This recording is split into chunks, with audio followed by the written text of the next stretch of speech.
नमस्कार श्रोता, रेडियो कान्तिपुरको प्रभातकालीन नियमित कार्यक्रम द हेडलाइन्समा यहाँलाई स्वागत छ। कार्यक्रम लिएर आज म प्रकाश पाठक उपस्थित भएको छु। जनचासोका विभिन्न विषयमा अतिथिसँग विचार विमर्श गरिने यो कार्यक्रम तपाईँ रेडियो कान्तिपुरको तरङ्गमा हरेक दिन बिहान 7 बजेदेखि आधा घण्टा सुन्दै आउनु भएको छ। कार्यक्रममा आज हामी राप्रपा अध्यक्ष डाक्टर प्रकाश चन्द्र लोहनीसँग कुराकानी गर्दैछौँ। मुख्य रूपमा पछिल्लो समसामयिक राजनीति र यो राजनीतिलाई जुन किसिमको एउटा सफल अवतरण गराउनु पर्ने दायित्व पनि छ अहिले पछिल्लो समय मुलुकका राजनैतिक शक्तिसँगै अन्यमा पनि यही विषयमा केन्द्रित रहेर हामी कुराकानी गर्दैछौँ। आजका हाम्रो अतिथिलाई कुनै प्रश्न वा जिज्ञासा राख्न मन लागे हाम्रो स्टुडियोको टेलिफोन नम्बर 0155414904 मा आफ्नो प्रश्न टिपाउन सक्नुहुन्छ। त्यसैगरी सामाजिक सञ्जाल फेसबुक मार्फत पनि जहाँबाट प्रत्यक्ष प्रसारण भइरहेको छ त्यहाँ कमेन्ट बक्समा गएर पनि यहाँले प्रश्न टिपाउन सक्नुहुन्छ।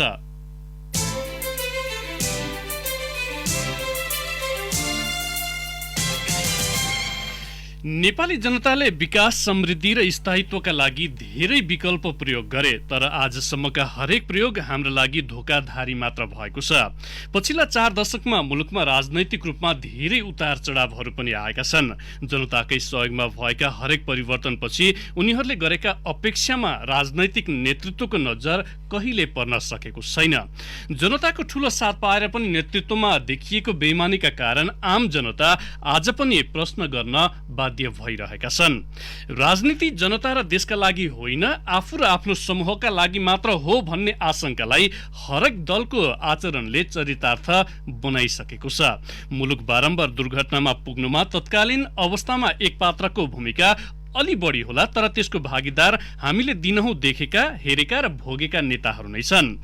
अबको पुस्ताले यसलाई कसरी सफा गर्ने यो विचारणीय प्रश्न पनि हो। आजको कार्यक्रममा हामी पछिल्लो परिस्थिति, यसले दीर्घकालीन राजनैतिक भविष्यमा पर्ने प्रभाव तथा आम अपेक्षालाई जीवन्त राख्न निकाल्ने मध्यमार्गी विकल्पका विषयमा केन्द्रित रहेर राप्रपा अध्यक्ष डाक्टर प्रकाश चन्द्र लोहनीसँग कुराकानी गर्दैछौँ। उहाँ यति बेला हाम्रो टेलिफोन सम्पर्कमा हुनुहुन्छ। डाक्टर साहब नमस्कार, स्वागत छ कार्यक्रममा। नमस्कार, धन्यवाद। मुलुकको पछिल्लो राजनैतिक अवस्था, दलहरूको चरित्र र नेताहरूको धरातल देख्दा तपाईलाई लाज लाग्छ कि हाँस उठ्छ कि राजनीति यस्तै हो भन्ने लाग्छ कि राजनीतिबाटै सन्यास लिउँ जस्तो लाग्छ? तपाईँले भने चारैवटै कुरा मनमा आउँछ। वास्तवमा तपाईँले जुन विश्लेषण अघि गर्नुभयो नि, त्यो बहुत सटीक र राम्रो विश्लेषण गर्नुभयो। वास्तवमा देशमा अहिले स्थिति के छ भने जे देखिन्छ त्यो गरिँदैन, जे गरिन्छ त्यो देखिँदैन। देखिने र गरिने कुराको जुन व्यापक विरोधाभास भएर गएको छ नि, त्यो नै अहिलेको मुख्य समस्या हो। अब त्यो विरोधाभासलाई अब यसलाई तपाईँको पूर्ण हटाउने भन्ने कुरा त सायद सम्भव हुँदैन होला, तर त्यसलाई न्यूनीकरण गरेर लैजाने प्रवृत्ति चाहिँ पटक्कै देखिएन। राजनीति हो, जे गरे पनि हुन्छ भन्ने मनस्थिति र जसरी भए पनि आफू सत्तामा टिक्नुपर्छ, सत्तामा टिक्नको लागि जे पनि गर्नु जस्टिफाइड छ। एउटा अङ्ग्रेजीमा छ नि के, राजनीति प्रेम र लडाइँमा जे पनि गर्न पाइन्छ भन्ने जुन दृष्टिकोण हो, त्यो दृष्टिकोण त्यो गलत दृष्टिकोण हो। फेरि त्यो गलत दृष्टिकोण किन? तपाईँलाई प्रेम लागेको छ भनेर तपाईँले कोही केटीले प्रेम गर्नु भएको छ, प्रेम त्यसले अर्कोसित प्रेम गरी भनेर त्यो अर्को मान्छेलाई हत्या गर्न त पाइँदैन नि त। त्यसैले तर यो दृष्टिकोण चाहिँ नेपालको राजनीतिमा हाबी भएको छ। राजनीति हो, जे गरे पनि हुन्छ, जसरी पनि सत्तामा टिक्नुपर्छ भन्ने यो गलत मनस्थिति पहिले पनि थियो र अहिले पनि झन् चर्केर गएको छ। त्यही अब यो परिवर्तनका लागि जनताको बलिदानी चाहिँ नेतृत्वले अथवा राजनैतिक नेतृत्वमा पुग्ने व्यक्तिहरूले नबुझ्दा यो समस्या भएको भनेर हामीले भन्दा फरक हुन्छौँ? नबुझेको भन्दा पनि बेइमानी गरेको हो। किनभने नबुझेको भनेर कसरी भन्नुहुन्छ, जब तपाईँ सङ्घर्षका पिरियडमा तपाईँको त्यो बेलामा निस्केका अभिव्यक्तिहरू, त्यो बेलामा निस्केका दृष्टिकोणहरू तपाईँ हेर्नुहुन्छ भने ती पूर्णतया तपाईँको जनता केन्द्रित छन्, पूर्णतया आम जनताको हितको लागि भनेर चाहिँ आवाजहरू निस्केका छन्। तर तपाईँ सत्तामा जाने बित्तिकै तर तपाईँको जब होल एटिच्युड नै परिवर्तन हुन थाल्छ र एउटा आफ्नो समूह, आफ्नो एउटा भुइँफुट्टा वर्गको लागि मात्रै तपाईँ त्यत्रो शक्ति जनताले दिएको वैधानिकता र जनताले दिएको शक्ति र जनताले दिएको विश्वासलाई जब दुरुपयोग गर्न थाल्नुहुन्छ भनेदेखि त्यो तपाईँको के भनेदेखि राजनीतिप्रतिको एक सिनिकल एटिच्युड, यो एउटा यस्तो काम हो जहाँ भनिन्छ एउटा, गरिन्छ एउटा, देखाइन्छ एउटा, गरिन्छ एउटा भन्ने त्यो एटिच्युड चाहिँ नेपालको राजनीतिक वर्गमा, नेपालको राजनीतिक पोलिटिकल इलाइट्समा भन्नुहोस् न, व्यापक भएर गएको छ। अब दुनियाँलाई एउटा फरक सभ्यताको हामीले सभ्यता त सिकाएका थियौँ अथवा हाम्रो यो सभ्यता अन्तर्गत हाम्रा पुस्ताहरूले ती कुराहरू चाहिँ दुनियाँलाई एउटा दर्शनका रूपमा सिकाए। यी कुराहरू हाम्रा राजनैतिक नेतृत्वले हामीले भन्दा अझै बढी पनि बुझेको अवस्था छ। तर जुन किसिमको एउटा असभ्य संस्कृति र अराजक राजनीति मुलुकमा हाबी भएको छ त्यसलाई चाहिँ तपाईँ कसरी जोडेर विश्लेषण गरिरहनु भएको छ? त्यो के भने म सत्तामा पुगेपछि म बाहेक अरू कोही पनि छैन, अब म बाहेक अरू कोही पनि छैन र मैले जति कसैले जानेको पनि छैन र मलाई चुनौती दिनेहरू अथवा मलाई आलोचना गर्नेहरू सबै मेरा दुश्मन हुन्। त्यो दुश्मनलाई जसरी भए पनि सिद्ध्याउनुपर्छ भन्ने जुन मनस्थिति छ नि, वास्तवमा यो अधिनायकवादी मनस्थिति हो। तपाईँको त्यो अधिनायकवादी मनस्थिति हाबी हुँदै गएको छ र सत्तामा तपाईँ हुँदाखेरि त्यो मनस्थितिले गर्दा कस्ता कस्ता नकारात्मक प्रवृत्ति समाजमा ल्याएर राखेको छ र कसरी तपाईँलाई जनताबाट गिरिराखेको छ भन्ने कुरा तपाईँको अन्दाजै हुँदो रहेछ जस्तो लाग्यो मलाई। अब अहिले जसरी यो मुलुकको घटनाक्रम राजनैतिक रूपमा अगाडि बढिरहेको छ, तपाईँ सम्भावना के देख्नुहुन्छ? अब धेरै जनताको तर्फबाट पनि अपेक्षाहरू केही छन्, जुन किसिमको एउटा प्रक्रिया सुरु भइरहेको छ यहाँ, त्यसले पनि केही आशंकाहरू जन्माएको छ। प्रतिनिधि सभा विघटनपछि सहज अवतरण अब मुलुकको राजनीतिले गर्छ भन्नेमा चाहिँ कतिको विश्वस्त हुनुहुन्छ तपाईँ? हामीले बडो खतरनाक कोर्समा चाहिँ यो प्रतिनिधि सभाको विघटनले एउटा अस्थिरताको खतरनाक कोर्समा चाहिँ अहिलेको सरकारले देशलाई लगेको छ। किनभने मूल कुरा प्रतिनिधि सभाको निर्माण गर्नको लागि पनि संविधान चाहिन्छ होइन, संविधानकै दफा अन्तर्गत प्रतिनिधि सभाको निर्माण हुने हो। प्रतिनिधि सभा सदस्य हुनको लागि पनि संविधानले दफाहरू तोकिदिएको छ। त्यो अब प्रतिनिधि सभा विघटन हुनको लागि पनि संविधान त हेर्नु पर्यो नि, संविधानले यसरी प्रतिनिधि सभा विघटन गर्नु पाइन्छ भनेर कहीँ पनि लेखेको छैन। त्यसैले संविधानलाई उपेक्षा गरेर जुन किसिमको विघटन भएको छ, जुन किसिमको एउटा एब्स्ट्र्याक्ट दर्शनको आडमा प्रतिनिधि सभा विघटन भएको छ नि, त्यो चाहिँ तपाईँको असंवैधानिक कुरा भएको छ। मुख्य कुरो जब संविधान भनेको एउटा कम्प्याक्ट हो, एउटा कन्ट्र्याक्ट हो, जनता सरकारको बिचमा एउटा कन्ट्र्याक्ट हो, जनताको सरकारको बिचमा कसरी शासन सञ्चालन गर्ने भन्ने एउटा सम्झौता हो। त्यो सम्झौताका दफाहरूलाई जब तपाईँ त्यसलाई उपेक्षा गर्नुहुन्छ र त्यसलाई चाहिँ आफ्नो स्वार्थको लागि अथवा आफू अड्नको लागि अथवा आफ्ना राजनीतिक झुन्डहरूको लागि चाहिँ तपाईँ त्यो दफाले चाहिँ त्यो कम्प्याक्टले जब तपाईँ उपेक्षा गर्नुहुन्छ त्यो बेलामा अनि तपाईँको अराजकता बढेर जाने र त्यो जुन डकुमेन्ट छ नि, त्यो संविधानको डकुमेन्ट, त्यसको उपयोगिता नै खतम भएर जाने स्थिति सिर्जना भएर जान्छ। त्यही हो अहिले देशमा त्यसरी जान लाग्छ। अब यो परिस्थितिमा एउटा निर्वाचनको मिति घोषणा गरेको छ। अब सरकारले केही दिन अगाडि मात्र पनि पहिलो चरण र दोस्रो चरणको निर्वाचनको हुने जिल्लाहरू चाहिँ तय गरेको अवस्था पनि छ। सर्वोच्चमा मुद्दा किनारा लागिसकेको छैन, तपाईँहरू पनि निर्वाचनकै पक्षमा देखिए जस्तो छ बाहिरबाट हेर्दा। यो परिस्थितिमा चाहिँ अब तपाईँहरूको दल कसरी अगाडि बढ्छ अथवा यो एउटा असंवैधानिक कदम भनेर अन्य दलहरूले जसरी चाहिँ विरोधमा सडक तताइरहेको छ, राप्रपा त्योभन्दा अलिकति भिन्न रूपमा आफूलाई प्रस्तुत गरिरहेको छ, त्यो चाहिँ के भइरहेको होइन? तपाईँको त्यो के भने जहाँसम्म यो कदमको संवैधानिक प्रश्न छ, राष्ट्रिय प्रजातन्त्र पार्टीले संस्थागत रूपमा स्पष्ट रूपमा के भनेको छ भने यो असंवैधानिक कदम हो, यो असंवैधानिक कदम हो, यो सरकारले चालेको कदम यो वर्तमान संविधानको दफाहरूको विपरीतमा छ, विरोधमा छ। वर्तमान संविधानले यसले उपेक्षा गरेका छ र संविधानले उपेक्षा गर्ने कुनै पनि कदम असंवैधानिक हुन्छ। त्यो असंवैधानिक हो भनेर हामीले भनेका छौँ। साथसाथै हामीले के भने यो संविधान यो कुरालाई अब निराकरण गर्ने कसले त, अब निराकरण गर्ने कसले? तपाईँको घर झगडा भन्नुहोस् न, जग्गाको बारेमा तपाईँको छिमेकीसित झगडा भयो भने पनि आखिर जानुहुन्छ त अदालतमै हो होइन? अदालतले एउटा अर्डर मेन्टेन गर्छ नि, स्थायित्व मेन्टेन गर्ने अदालतले हो। त्यो अदालतमा अब यो अहिले पुगेको छ। त्यसैले हामीले के भनेका छौँ भनेदेखि चाहिँ यो असंवैधानिक कदम हो। असंवैधानिक कदमको बारेमा निराकरण गर्ने काम चाहिँ अहिले अदालतमा गएको छ र यसको अदालतको अहिले असाध्यै ठुलो एउटा जिम्मेवारी, ऐतिहासिक जिम्मेवारी आएको हामीले देखेको छौँ। किनभने हेर्नुहोस्, अमेरिका जस्तो देश जो 250 वर्षमा त्यत्रो तपाईँको संविधानवादमा विश्वास गर्ने देश पनि कार्यकारीले संविधानलाई उपेक्षा गर्न खोज्दाखेरि त्यो देशको प्रजातन्त्र भिरबाट खस्न मात्रै बाँकी थियो, त्यसलाई कसले बचायो त भनेर भन्दाखेरि वास्तवमा त्यसलाई बचाए चाहिँ अदालतले बचाए। 50वटा भन्दा बढ्ता तपाईँको मुद्दाहरू चाहिँ त्यो चुनावको बारेमा पर्दाखेरि अदालतले यो असंवैधानिक कुरा भएको छ, तिमी चुनाव ठिक भएको छ, असंवैधानिक हो भनेर अदालतले चाहिँ निर्णय गर्यो। अदालतले निर्णय गरेर अदालतको निर्णयले गर्दाखेरि त्यो देश बाँच्यो, त्यो देशको प्रजातन्त्र बाँच्यो भन्छु म। त्यसकारण यो बेलामा नेपालको संविधान वास्तवमा काम गर्छ कि गर्दैन, नेपालमा स्थिरता आउँछ कि आउँदैन भनेर एउटा ऐतिहासिक फैसला गर्ने मौका, ऐतिहासिक फैसला गर्ने यस्तो कुनै न्यायाधीश प्रधान न्यायाधीशलाई यस्तो हत्तपत्ती आउँदैन तपाईँको। यस्तो मौका अहिले नेपालको अदालतले आएको छ। यो दिशा निर्देश गर्न नेपालको अदालतले सक्छ कि सक्दैन, संविधानलाई वास्तवमा व्याख्या गर्न सक्छ कि सक्दैन भन्ने कुरा चाहिँ अहिले यसको हातमा गएर अडेको छ। तर हाम्रो राजनैतिक धरातल र जुन एउटा कानुनी राज्यमा योभन्दा अगाडिका नजिरहरू जसरी स्थापित भएका छन्, मुख्य रूपमा आशंका आम जनताको के हो भने जस्तो राजनैतिक हस्तक्षेपविहीन हाम्रो न्यायपालिकाहरू छैन, राजनैतिक नियुक्तिको एउटा प्रभाव चाहिँ त्यहाँ पनि देखिन्छ भनेर आशा अलिकति कम गर्ने ठाउँ पनि छ नि आम जनतालाई। यसलाई चाहिँ कसरी लिनुहुन्छ तपाईँ? त्यो तपाईँले भने ठिक हो, तपाईँले भने त्यो शङ्का गर्ने ठाउँहरू छन्। तर एउटा कुरा के भने न्यायाधीशहरूको नियुक्ति चाहिँ अरू देशमा पनि कार्यकारीले नै गरे हुन्छन्, अरू देशमा पनि। जस्तो अब अमेरिकाकै फेरि इक्जाम्पल लियो, त्यहाँ पनि न्यायाधीशको नियुक्ति राष्ट्रपतिले नै गर्छ। तर के छ भनेदेखि एकताली नियुक्त भइसकेपछि ती व्यक्तिहरूले आफ्नो जिम्मेवारी, अब त्यो राष्ट्रपतिप्रति जिम्मेवारी हुँदैन, थियो यो देशको संविधानप्रति जिम्मेवार हुन्छ। हेर्नुहोस् है, कुनै राजनीतिक व्यक्तित्वप्रति जिम्मेवार हुँदैन, संविधानप्रति जिम्मेवार हुन्छ। त्यसकारण नेपालमा अहिले जो न्यायाधीशहरू जो नियुक्त हुनुभएको छ, जो पदमा पुग्नु भएको छ, जुन तरिकाले उहाँहरू पुग्नु भएको भए पनि उहाँहरूले वफादार हुनुपर्ने कुनै व्यक्तिप्रति होइन। अहिले उहाँहरूले वफादार हुनुपर्ने नेपालको संविधानप्रति हो।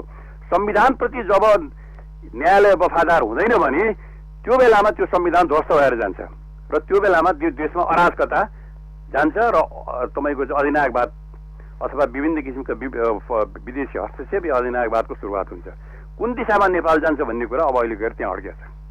अब यो राजनैतिक घटनाक्रम जसरी अगाडि बढिरहेको छ मुलुकमा, नेपाली जनताहरूले त विगत लामो समयदेखि हामीले चाहिँ विभिन्न लडाइँहरू लड्दै आएका छौँ। अब स्थायित्व, समृद्धि र विकासका लागि नै अबको एजेन्डा हुनुपर्छ, हामी त्यो दिशामा अगाडि बढ्नुपर्छ भनेर अघिल्लो निर्वाचनमा सहभागिता जनाएको अवस्था थियो नेपाली जनताले। तर अहिले जुन किसिमको एउटा घटनाक्रम विकास भइरहेको छ, अब यो पुस्ता एउटा फेरि फ्रस्ट्रेट हुने अवस्थातर्फ अगाडि बढिरहेको छ। यो हाम्रो पुस्ताले राजनीतिलाई फिल्टर चाहिँ कसरी गर्ने? अब यो अहिलेको वास्तवमा यो अहिलेको जो शासन गरिरहेको पुस्ताले देशलाई निकास दिन नसकेको पक्कै हो। तपाईँको देशलाई निकास दिन सकेन, किनभने शासनमा जनताले दिएको अधिकारलाई, जनताले दिएको वैधानिकतालाई यिनीहरूले फुल स्केलमा दुरुपयोग गरे। जे देखिने हो त्यो गर्दैनन्, जे गर्छन् त्यो देखिँदैन अघि।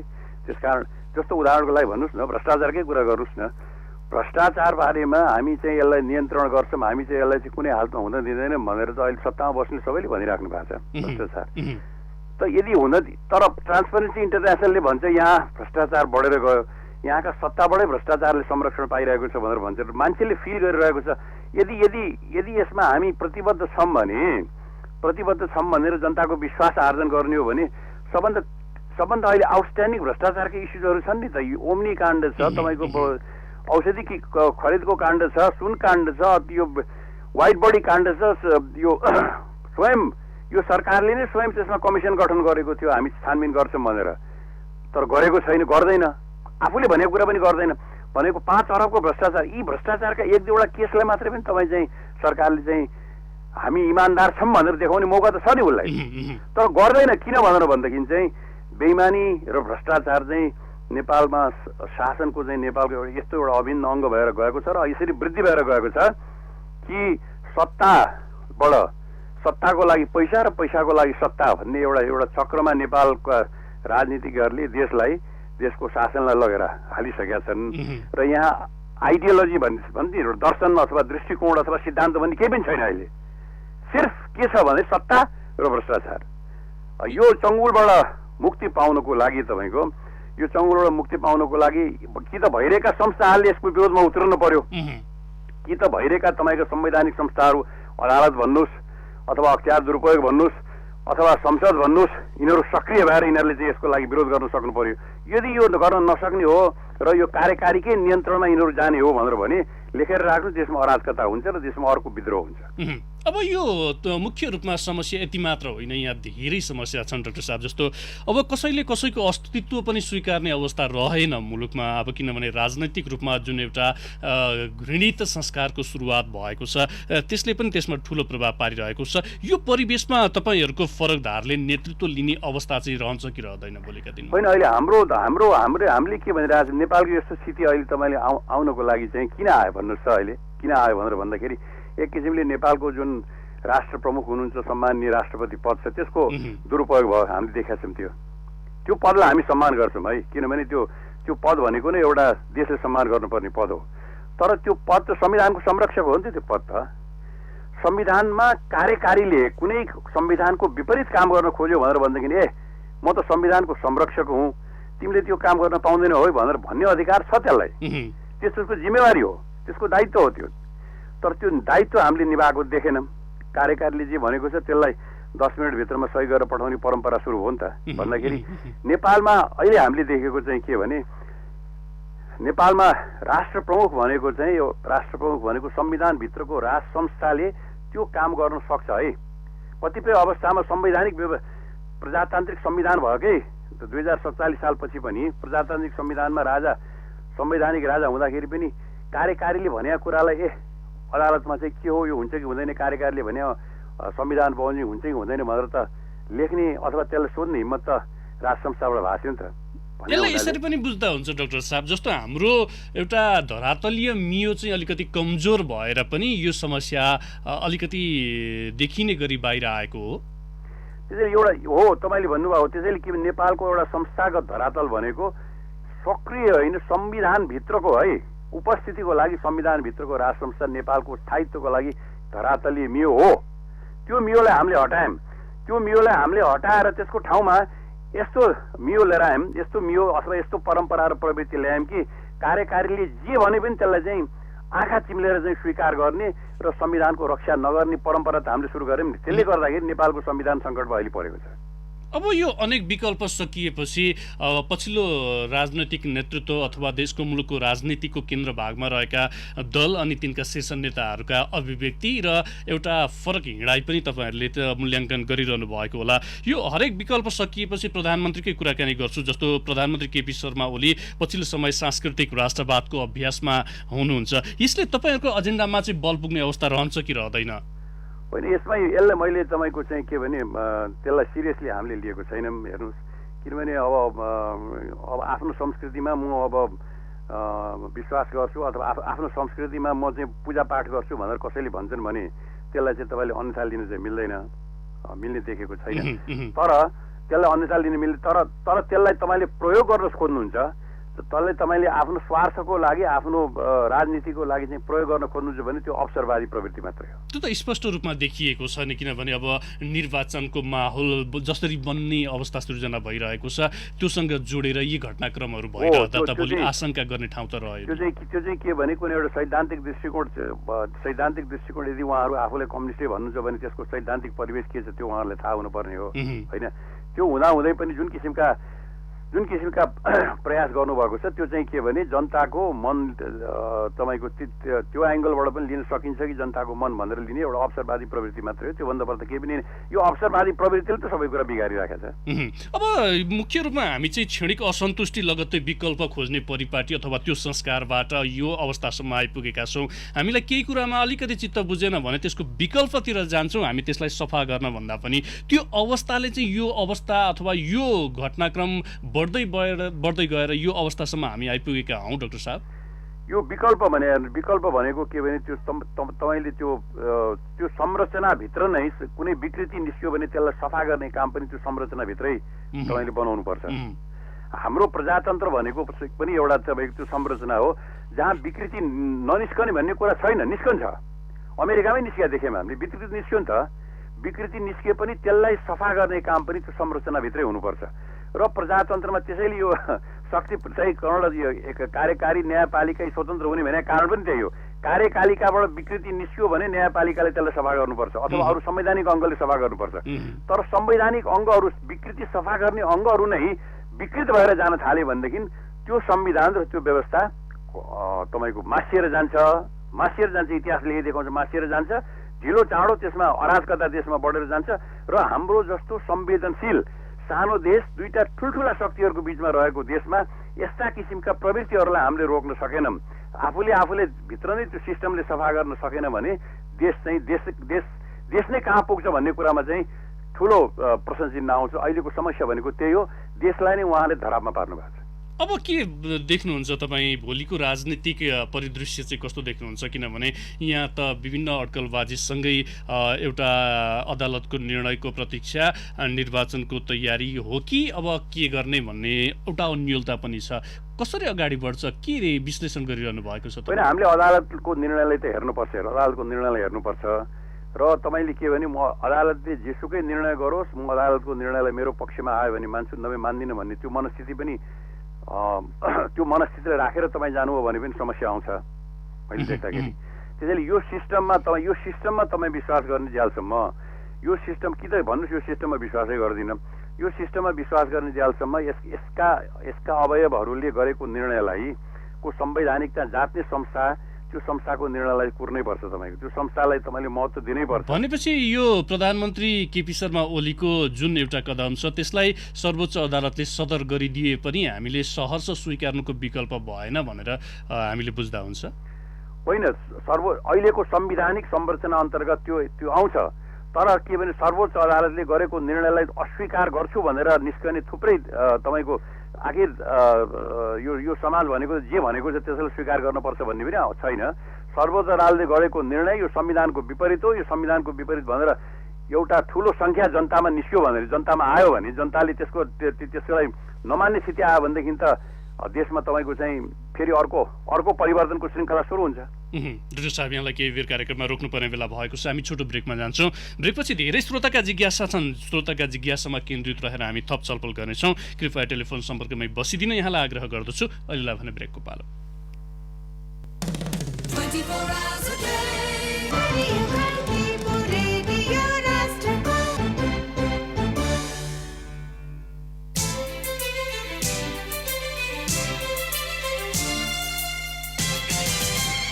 ब्रेकपछि पुनः स्वागत छ। तपाईँ रेडियो कान्तिपुरको तरङ्गमा कार्यक्रम द हेडलाइनर्स सुनिरहनु भएको छ। कार्यक्रममा आज हामी राप्रपा अध्यक्ष डाक्टर प्रकाश चन्द्र लोहानीसँग कुराकानी गरिरहेका छौँ। डाक्टर साहब, यहाँलाई कार्यक्रममा पुनः स्वागत छ। डाक्टर साहब, हामी कुराकानीलाई जोड्ने प्रयासमा रहेका छौँ।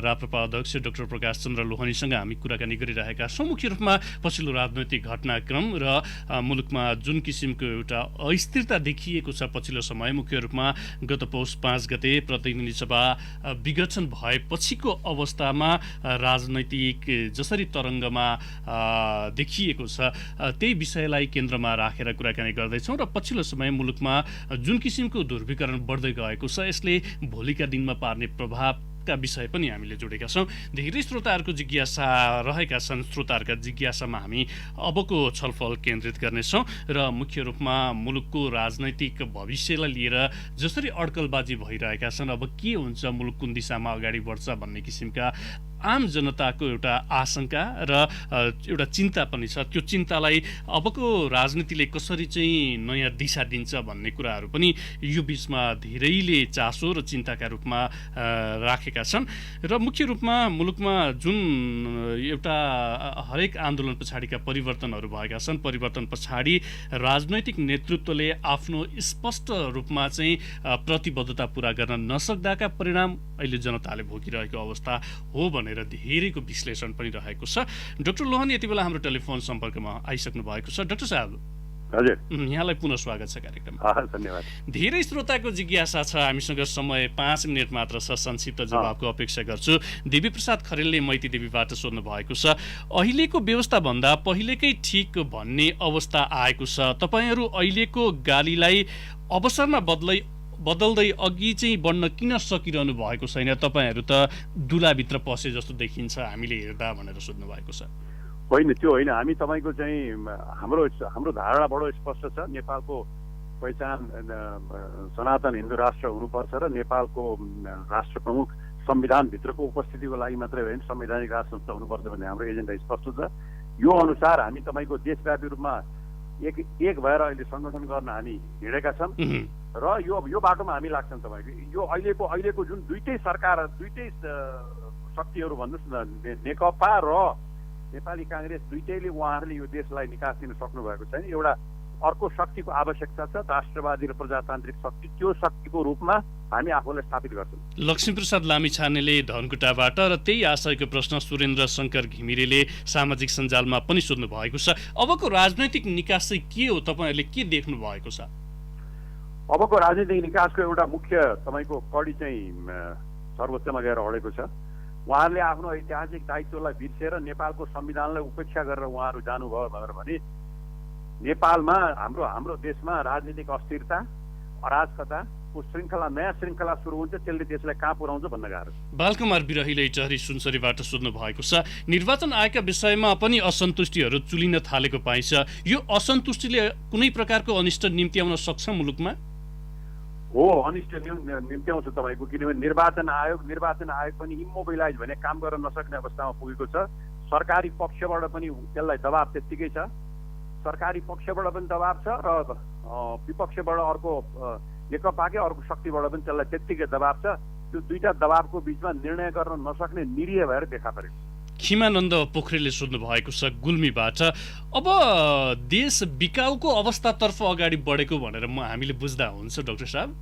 देश के को बिकाउ अथवा अर्को चाहिँ कठपुतलीका अगाडि जस्तो अगाडि बढ्छ कि भन्ने आशंका उहाँको? आफ्नो झगडा आफूले मिलाउन सकेन भने विदेशीहरूले चाहिँ हस्तक्षेप गर्ने सम्भावना बढेर जान्छ। त्यो सम्भावना नेपालमा अहिले बढेर गएको छ।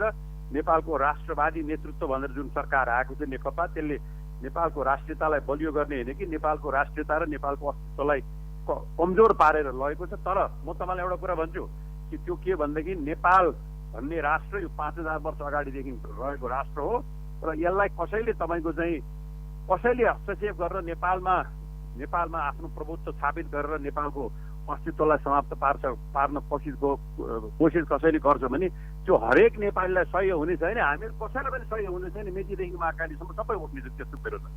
छविरमण अधिकारीले सोध्नु भएको छ। अन्तिममा तपाईँकै पार्टीका अर्का अध्यक्ष कमल थापा प्रधानमन्त्री केपी शर्मा ओलीले गरेको संसद विघटनको समर्थन गर्दै चुनावको तयारीमा लाग्न कार्यकर्ताहरूलाई निर्देशन दिँदै हिँडिरहनु भएको छ। क्षणिक राजनैतिक लाभ हेरेर असंवैधानिक गतिविधिको पक्ष पोषण गर्दा पार्टी चाहिँ झन कमजोर हुने अवस्था आउँछ कि आउँदैन डाक्टर साहब? होइन, हेर्नुहोस्, हाम्रो पार्टीले स्पष्ट रूपमा निर्णय के गरेको छ भने अहिले वर्तमान सरकारले गरेको जुन निर्णय हो, केपी शर्मा ओलीजीले गर्नुभएको जुन निर्णय हो, त्यो असंवैधानिक छ र त्यो प्रतिगामी छ भन्ने हाम्रो संस्थागत निर्णय हो।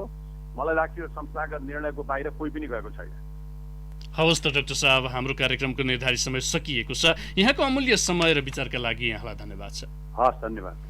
हवस् त श्रोता, आजका लागि कार्यक्रमको निर्धारित समय सकिएको छ। कार्यक्रममा आज हामीले राप्रपा अध्यक्ष डाक्टर प्रकाश चन्द्र लोहानीसँग कुराकानी गर्यौं। फरक प्रसङ्गमा अर्का अतिथिसँगको छलफल लिएर भोलि फेरि आउनेछौँ। समय अभावले गर्दा चुनावनी भट्टराईले रतुवा माई 9 मोरङबाट, प्रशान्त अभिलाषीले मोरङ उर्लाबारीबाट, शिखर खतिवडाले खोटाङबाट र मुकुन्द प्रसाद अधिकारीले गुठाटारबाट सोध्नु भएको प्रश्न राख्न सकिन। धेरै श्रोताले सामाजिक सञ्जालमा पनि प्रश्न राख्नु भएको थियो। उहाँहरूको प्रश्नलाई पनि समेट्न सकिन, त्यसका लागि क्षमा प्रार्थी छु। आजको कार्यक्रमबाट न्युज डेस्कका सबै सहकर्मी सँगै प्राविधिक मित्रहरू लक्ष्मी प्रसाद पोखरेल र कृष्ण भण्डारी सँगै म प्रकाश पाठक पनि बिदा हुन्छौँ। नमस्कार।